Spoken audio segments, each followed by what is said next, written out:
Assalamualaikum warahmatullahi wabarakatuh. Perkenalkan, nama saya Adir Malar Permatasari dengan NIM 3062408. Program Studi Manajemen Dakwah, Fakultas Usuluddin Adab dan Dakwah.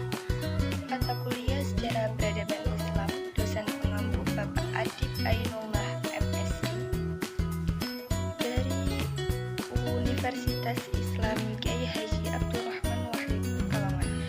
Pada video kali ini saya akan menerangkan penaklukan Persia dalam ekspansi Umar bin Khattab dalam menaklukkan Persia.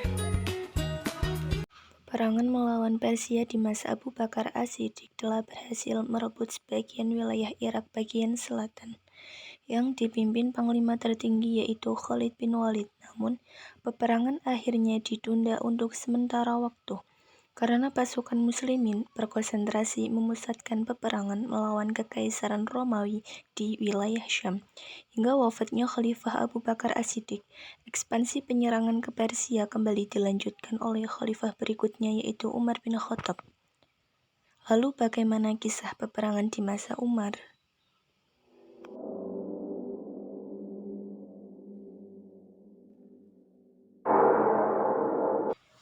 Oke, baik, langsung saja. Di sini saya akan menerangkan tentang ekspansi cepat Umar bin Khattab dalam menaklukkan Persia. Ketika Khalid bin Walid yang memimpin ekspansi di Irak mendapat perintah dari Khalifah Abu Bakar untuk bergerak menuju Syam, membantu pasukan kaum muslimin melawan Romawi, posisinya sebagai panglima tertinggi di Irak digantikan oleh Musanna bin Harisah. Pasukan Persia memanfaatkan berkurangnya jumlah pasukan Islam yang ditinggal pasukan Khalid bin Walid. Mereka melakukan serangan balasan yang dipimpin Panglima Hurmuz bin Jazawai.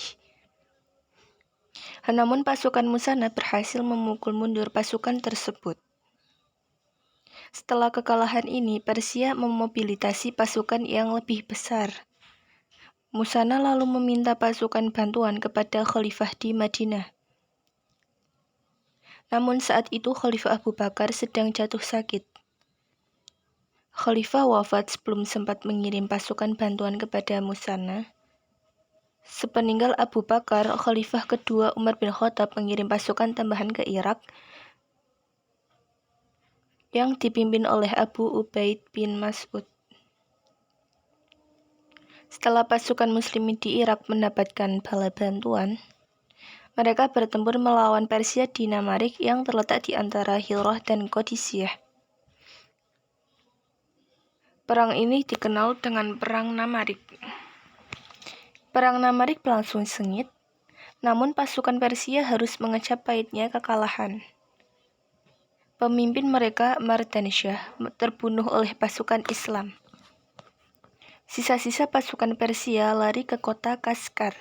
Di kota ini mereka membangun kekuatan untuk menyerang kaum muslimin dan menunjuk Jalinus sebagai panglima pasukan mereka. Pasukan Abu Ubaid terus menyisir jejak tentara Persia yang melarikan diri ke kota itu. Akhirnya pasukan muslim berhasil menemukan musuh dan mengalahkan mereka kembali. Dengan kemenangan ini, kaum muslimin berhasil menguasai kota Kaskar. Berita kekalahan pasukan Persia di Perang Namarik sampai ke panglima besar Persia, yaitu Rustum. Memerintahkan untuk menyerang kembali kaum muslimin dengan menunjuk panglima yaitu Bahman Zazawai. Kedua pasukan bertemu di Sungai Eufrat. Pasukan Persia berada di sisi timur sungai, sedang pasukan muslimin berada di tepi barat. Di atas sungai itu membentang jembatan yang menghubungkan kedua tepinya. Pasukan muslimin memutuskan untuk menyeberangi jembatan itu. Namun pasukan Persia telah siap siaga bersama pasukan gajahnya. Mereka memanfaatkan gemerincing rantai gajah-gajahnya untuk menakut-nakuti kuda kaum muslimin hingga lari langgang ketakutan. Kondisi ini membuat pasukan Islam semakin kesulitan dan terdesak. Akan tetapi, Panglima Abu Ubaid memerintahkan pasukannya untuk berkonsentrasi membunuh gajah-gajah itu dengan menikam perutnya dan menjatuhkan penunggangnya. Abu Ubaid sendiri bergerak menyerang seekor gajah putih berbadan besar. Ia memotong belalainya, namun gajah putih itu menyerang Abu Ubaid dan menginjaknya. Abu Ubaid pun gugur terbunuh. Pengganti tongkat komando Abu Ubaid yang gugur pun juga ikut terbunuh dalam perang ini. Akhirnya komando beralih kepada Musanna bin Harithah. Lalu Musanna menarik mundur pasukannya melewati sungai. Karena jembatan sudah terlanjur terputus, dalam penyeberangan ini sebagian pasukan tenggelam dan sebagian lainnya terbunuh. Setelah peristiwa Perang Cisar, Persia merasa di atas angin. Mereka berusaha mengadakan penyerangan kembali. Sementara pasukan muslimin telah mendapatkan bala bantuan dari Madinah. Dan beberapa pasukan dari kalangan kaum yang dulu pernah murtad dan telah kembali kepada Islam. Kedua kubu bertemu di daerah bernama Buaib yang terletak di tepi sungai Eufrat. Kubu Persia berada di timur sungai, sementara kubu Islam di sebelah barat sungai. Kali ini pasukan Persia yang mencoba maju menyeberangi sungai Eufrat. Pasukan muslimin dibagi menjadi beberapa front dan bersabar menunggu serangan pasukan Persia. Akhirnya pertarungan sengit terjadi dan kali ini kaum muslimin berhasil meraih kemenangan. Di pihak Persia banyak pasukan yang tewas dan tak sedikit yang tertawan. Kerugian pasukan Persia sangat besar di perang Buaib. Mereka lari menyelamatkan diri. Namun Musanna bersama pasukannya terus mengejar mereka sampai ke kota Sabat dan berhasil menaklukkan kota tersebut. Praktis dengan prestasi ini, jalan umat Islam dari wilayah Hirah sampai sungai Dajlah atau Tigris pun menjadi aman. Selanjutnya, pasukan muslimin berhasil merebut kota Hanafis dan Anbar yang dipimpin oleh Musanna bin Harithah dan berhasil menaklukkan kota Ablah yang dipimpin oleh Utbah bin Ghazwan. Kekalahan demi kekalahan Persia terus terjadi. Di saat bersamaan, Persia mengangkat Kisra baru yaitu Yazgerd III. Setelah diangkatnya Yazgerd III menjadi Kisra Persia, semangat pasukan Persia bangkit kembali. Penduduk daerah-daerah taklukan muslimin di wilayah Irak Selatan atau Sawat melakukan pemberontakan. Mereka membatalkan secara sepihak perjanjian dengan kaum muslimin. Kondisi ini membuat kaum muslimin yang menguasai daerah Sawat atau Irak Selatan menjadi terkepung oleh penduduk Irak. Satu persatu dari wilayah yang ditaklukkan kini melanggar perjanjian dengan kaum muslimin.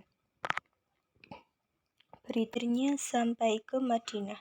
Saat itu Khalifah melakukan rapat dengan para penasihatnya guna memecahkan permasalahan di Irak. Lalu melalui musyawarah mufakat, Khalifah Umar bin Khattab mengirimkan sahabat senior yang memiliki pengalaman strategi militer, yaitu Sa'ad bin Abi Waqqas. Ia pergi ke Irak bersama 4.000 pasukannya. Sesampainya Sa'ad bin Abi Waqqas di Irak, Musanna bin Harithah telah meninggal dunia akibat luka yang dideritanya sejak perang Cisar. Posisinya digantikan oleh Bashir bin Qasasiyah. Di bawah Panglima tertinggi Sa'ad bin Abi Waqqas, pasukan Islam dibagi menjadi beberapa kesatuan. Setiap 10 prajurit dipimpin seorang komandan, sedang yang bertugas membawa panji-panji laskar Islam adalah prajurit-prajurit senior. Ia juga mengatur pasukannya menjadi beberapa front. Front depan, front penjaga atau garis belakang, sayap pasukan, dan pasukan pengintai. Selain itu, pasukan muslimin terdiri dari pasukan infanteri dan pasukan kavaleri. Dan adanya hakim militer, sekretaris pasukan, dan penasehat militer. Formasi ini ditetapkan berdasarkan perintah Khalifah Umar bin Khattab. Di tangan Panglima tertinggi Sa'ad bin Abi Waqqas, kaum muslimin terus bergerak cepat, menaklukkan satu persatu wilayah Persia hingga berhasil menaklukkan kota Qadisiyah. Jatuhnya kota Qadisiyah menjadi gerbang awal runtuhnya Kekaisaran Persia. Perang Qadisiyah sering disebut sebagai perang yang menentukan runtuhnya Kekaisaran Persia. Sebab perang berikutnya nyaris tanpa perlawanan berarti dari pasukan Persia. Baik, sekian. Wassalamualaikum warahmatullahi wabarakatuh.